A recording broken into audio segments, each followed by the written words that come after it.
Continuamos en la noche. Las FARC, los secuestradores de Exxon Páez Serna, buscan un acuerdo de paz con el gobierno colombiano en unas negociaciones que han estado marcadas por una negación de la práctica atroz del secuestro. Las evidencias de las autoridades colombianas en este momento indican que el grupo criminal ha amasado una gran fortuna en tierras y ganados y continúa reclutando a menores de edad. Así van los denominados diálogos de paz en La Habana, Cuba. Los diálogos entre el grupo terrorista de las FARC y el gobierno colombiano pasan por un momento tenso luego de un intercambio entre el presidente Juan Manuel Santos y alias Timochenko, máximo cabecilla de la organización terrorista. Con tono vehemente, Timochenko le escribió una carta al presidente Santos. Si bien es cierto que en la mesa de conversaciones se han adelantado importantes avances de acuerdos, las actitudes oficiales amenazan con hundirlo en un pantano. Saquémoslo de ahí ya, Santos. Las FARC encontraron también una respuesta categórica por parte del gobierno. Si no avanzamos, nos paramos de la mesa. Yo espero que sigamos avanzando y mientras tanto las reglas de juego son también muy claras. Aquí no hay tregua de ninguna naturaleza. La tensión tuvo como trasfondo el acto de entrega de terrenos para campesinos de la región de San Vicente del Caguán, donde las FARC han delinquido históricamente y han usurpado tierras que hoy está habilitando el Estado colombiano. Las autoridades revelaron también estas imágenes en las que se ven tierras y ganados, al parecer de propiedad de las FARC. Las haciendas están ubicadas en los departamentos de Meta y Guaviare y pertenecían al abatido cabecilla de las FARC, alias El Mono Jojoy. También los organismos de inteligencia revelaron este otro video que confirmaría la presencia de menores de edad en las filas terroristas de las FARC y el aumento del reclutamiento infantil, a pesar de que el grupo terrorista se encuentra dialogando un acuerdo de paz con el gobierno colombiano. El video muestra cómo tanto hombres como mujeres reciben entrenamiento militar e instrucción en tácticas guerrilleras en un área rural de las selvas colombianas. El paro cafetero, liderado por los productores del grano inconformes con la crisis de ese sector en Colombia, también tocó a las FARC. El gobierno colombiano sugirió que el grupo terrorista estaba incitando a los manifestantes, pero las FARC desmintieron al gobierno. Su vocero Iván Márquez, por su parte, dijo que los diálogos iban por buen camino. Esperamos que al gobierno no se le ocurra patear la mesa. Llamamos al pueblo de Colombia a movilizarse en defensa del proceso de paz. La mesa de diálogo sesionará hasta este viernes y entrará en receso hasta el 11 de marzo. Las partes aún no agotan el primer punto de la agenda, que tiene que ver con el desarrollo rural. Salud, ¿cómo van los diálogos de paz en este momento? ¿Cuál es el análisis que podemos hacer? ¿Van por buen camino o van por mal camino? Porque uno siente, pues por un lado, las declaraciones optimistas en algunos momentos del gobierno nacional, inclusive también de las FARC, pero por otros lados existe la percepción de que también está pasando por un mal momento, en la medida en que el presidente Santos ya le hizo algunas advertencias a las FARC. ¿Qué análisis usted hace en este momento de este proceso? Pues que depende de lo que llamen mal o buen momento. Yo no veo qué buen momento puede ser un proceso de paz, que el único logro es que están sentados y las FARC todos los días utilizan ese proceso de paz para ganar espacios políticos, para lanzar al aire sus mentiras e intentar que el resto del mundo, del planeta, se las compre. Yo no veo qué avances son esos, es decir, mientras ellos están en Cuba hablando, aquí secuestran, aquí siembran minas, reclutan niños, que es otra forma de secuestro masivo. Es decir, el reclutamiento de niños es un secuestro, una forma de secuestro, mientras ellos siguen atacando población civil. Esta semana, y se lo quiero recordar a los televidentes, esta semana, al mediodía, a la hora del almuerzo, pusieron una bomba en un restaurante en La Dorada, que es en el Putumayo, en un sitio normal donde estaban almorzando. El crimen que había cometido ese restaurante es que estaban almorzando unos policías.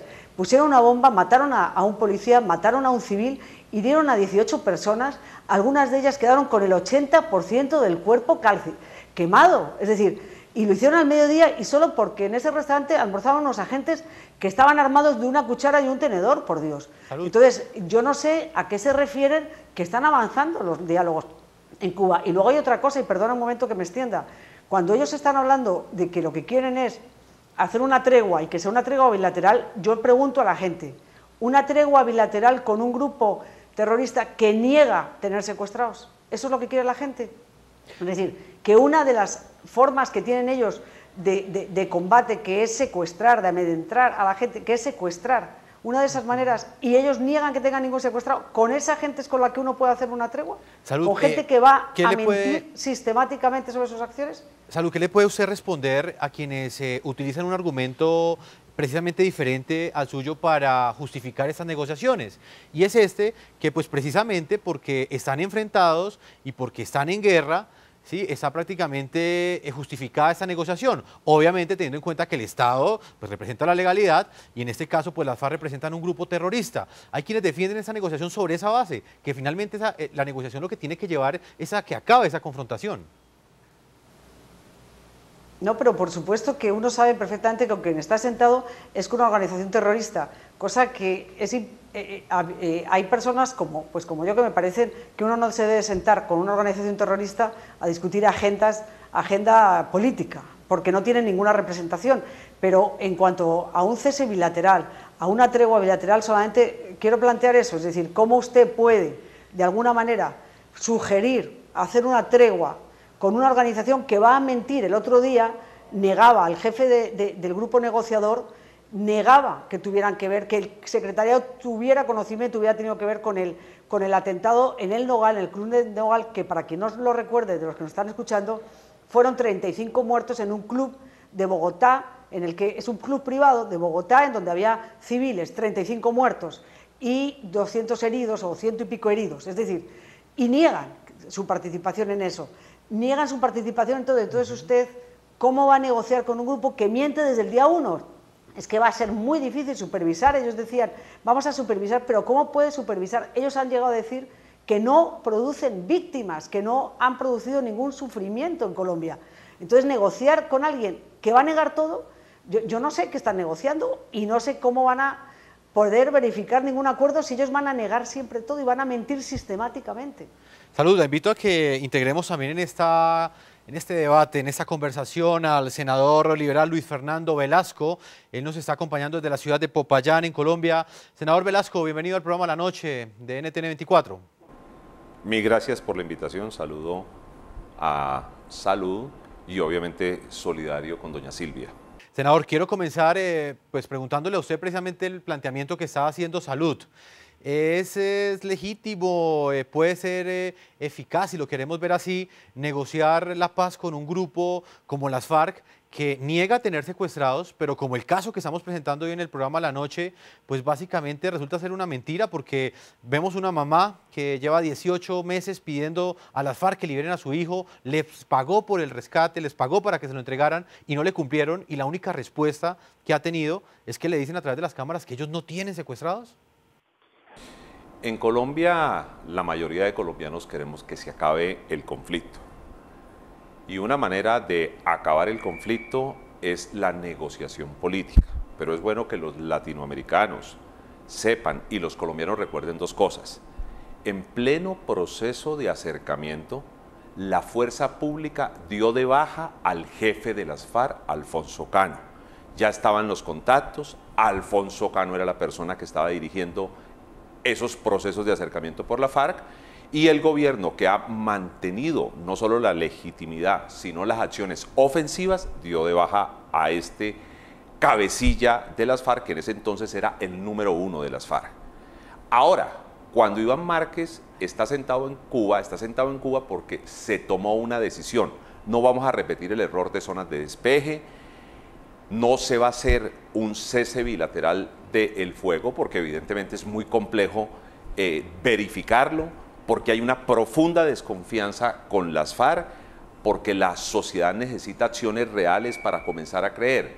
Pero en medio de esas negociaciones, cuando un grupo de 10 comandantes de la FARC están en La Habana dialogando con unos comisionados del gobierno, la mano derecha de Alfonso Cano de Iván Márquez, se le dio de baja en Colombia, de manera que el gobierno no solo ha molestado a la FARC, sino que ha mantenido la ofensiva para, de alguna manera, derrotar militarmente a este grupo. Lo que pasa es que un gobierno no puede, si se abren las posibilidades de una negociación política, simplemente cerrar la puerta. Se está negociando en La Habana y en Colombia se está combatiendo, y se está combatiendo con un grupo que miente, con un grupo que ha cometido crímenes terribles como los que plantea la periodista Salud. Sí, senador Velasco, la pregunta se la hacía precisamente, yo entiendo lo que usted me está planteando, pero quisiera saber su posición frente a esto. ¿Están partiendo la negociación de una mentira? ¿Está partiendo la negociación desde una negación de las víctimas, una negación del secuestro, cuando la realidad es otra? Todo proceso de paz arranca de la guerra y toda guerra niega las verdades. Parte de lo que tenemos que encontrar es un acuerdo por la verdad. Y eso tiene que estar planteado en la mesa. Evidentemente, a los colombianos nos causa profunda urticaria escuchar las mentiras contraevidentes de estos señores. Es que yo quiero recordar que en el Caguán, en algún momento se negó el secuestro de unos niños de 2, 3 años, cuando se demostró que desde esa zona, desde un SAI o una oficina de comunicaciones, y eso era muy fácil de demostrar, se estaban haciendo la extorsión a los familiares del niño. O sea, es que estamos intentando hacer un proceso de paz por un lado, pero también una acción militar por la otra para acabar eso, para acabar el secuestro. De manera que, es cierto, nos molestan las mentiras, y yo creo que esas mentiras tienen que llevarse a la mesa de negociación, y entiendo que los negociadores en algún momento las han planteado o las plantearán, porque evidentemente parte de lo que nos tiene que dar el proceso de paz son verdades.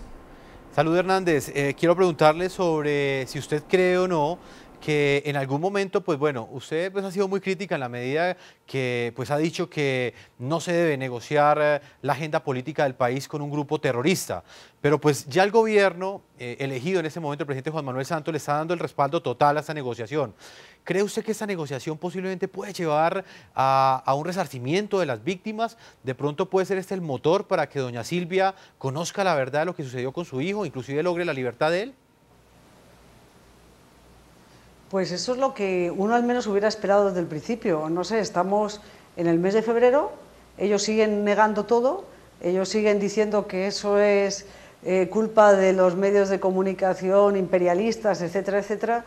El gobierno también debe pensar que doña Silvia es una mentirosa, una actriz de Hollywood o cualquier cosa y que en realidad no tiene a ningún hijo secuestrado. Y la Fundación País Libre, de la que hago parte, y que es una fundación que lucha contra el secuestro, tanto en Colombia como en otras partes del mundo, pues que también son una partida de mentirosos, ¿no? Yo no sé muy bien, es decir, yo creía que esto podía servir siquiera para lo que prometió el presidente Santos cuando era candidato y prometió en sus primeros días de gobierno, y es que si un día sacaba la llave de la paz, la condición mínima inicial era que se acabaran los secuestros, y eso, por supuesto, incluye el reclutamiento de menores, porque, como digo, es una forma de secuestro. Muy bien, Salud. Hacemos una pausa comercial, ya regresamos a la tercera y última parte de este programa La Noche del día de hoy.